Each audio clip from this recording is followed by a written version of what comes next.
السلام علیکم۔ امید کرتی ہوں آپ خیریت سے ہیں۔ اللہ پاک آپ کو شاد و آباد۔ آپ پہ بہت سی آزمائشیں آ رہی ہوں، لیکن صبر رکھیں، کیونکہ اللہ اپنے بندوں پر ہی آزمائشیں لاتا ہے اور پھر ان کے دل کو ایسا صبر عطا کرتا ہے کہ وہ صبر اللہ کے قرب سے جا ملتا ہے، اور پھر آپ دل میں کچھ سوچتے بھی ہیں اور وہ پورا ہو جاتا ہے۔ اور جب کبھی ہمت ہارنے لگو تو بس دل کو اتنا سمجھانا کہ جو ہو رہا ہے اس میں اللہ کی رضا ہے، اور جو ہوگا اس میں بھی اللہ کی رضا ہو۔ پتہ ہے ہم بے سکون تب ہوتے ہیں جب ہم اللہ پہ اس طرح سے یقین نہیں رکھتے جیسے رکھنا چاہیے، پھر ہمارا دل بے چین رہتا ہے اور ہر چیز بے معنی اور اداس سی لگتی ہے۔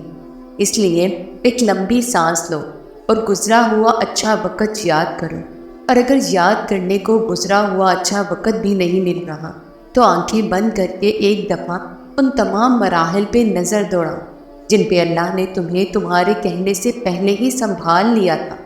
اس کی نعمتیں یاد کرو، اس کی حکمتیں یاد کرو، اس کی طاقتیں یاد کرو، رات کا دن میں اور دن کا رات میں بدلنا یاد کرو، اور آخر میں اس کا وعدہ یاد کرو کہ ہر مشکل کے بعد آسانی ہے، ہر اندھیری رات کے بعد چمکتا ہوا سویرا ہے، اور اسے اپنے قریب محسوس کرو۔ بھول جاؤ کہ کوئی شہرت کا فاصلہ بھی ہے، بس بے ساختہ ہونٹوں پہ اس کا نام طاری کر، پھر دیکھنا یہ شہرت کا فاصلہ بھی ختم ہو جائے گا اور وہ کیسے سکون بن کر تم میں سما جائے گا۔ لائف میں ایسا پارٹ آتا ہے کہ لگتا ہے کہ میرے پاس کچھ بھی نہیں ہے، اب ایک چیز کو کھو دیا ہے تو شاید میں نے ہر چیز کو کھو دیا ہے۔ اس حالات میں اپنے رب کی رحمت کو نہ بھولنا۔ سب کچھ ہے، رب نہیں ہے تو کچھ بھی نہیں ہے، اور اگر کچھ بھی نہیں ہے اور صرف رب ہے تو اور کیا چاہیے۔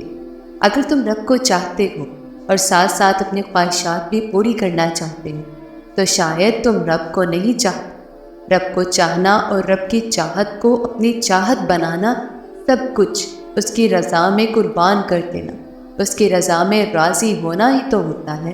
بس اپنے یقین کو مضبوط رکھو۔ کبھی جب ذہن میں وسوسے تنگ کرنے لگے یا ذہن میں عجیب خیالات آنے لگے تو آنکھیں بند کر کے ایک لمبی سانس لے لو۔ اللہ اکبر، اللہ اکبر، اللہ اکبر کا ذکر کر لیا، تیز نہیں، ادب کے ساتھ، پھر دیکھنا کیا ہوتا ہے۔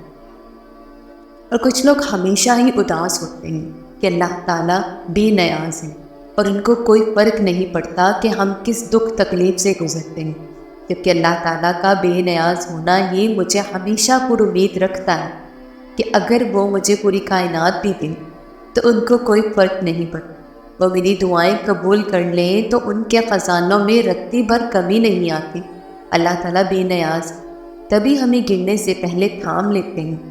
اللہ تعالیٰ بے نیاز ہے کہ ہمیں ہمارے گناہوں کے ساتھ قبول کر لیتے ہیں اور اپنے سامنے کھڑا ہونے کا موقع دیتے ہیں۔ ہم تھک جائیں تو جائے نماز پر ہی سر رکھ کر اللہ تعالیٰ سے سرگوشیاں کر لیتے ہیں، اور وہ خاموش رہ کر بھی ہمیں پرسکون کر دیتے ہیں، ہمارے سارے غم ہم سے لے لیتے ہیں۔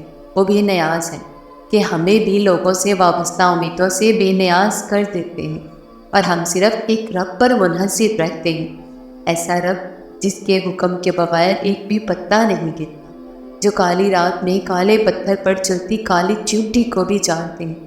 یقیناً اللہ تعالیٰ مجھے بھی جانتے ہیں، وہ آپ کو بھی جانتے ہیں۔ یقیناً اللہ بے نیاز ہے، تبھی ہمیں نوازے جاتے ہیں۔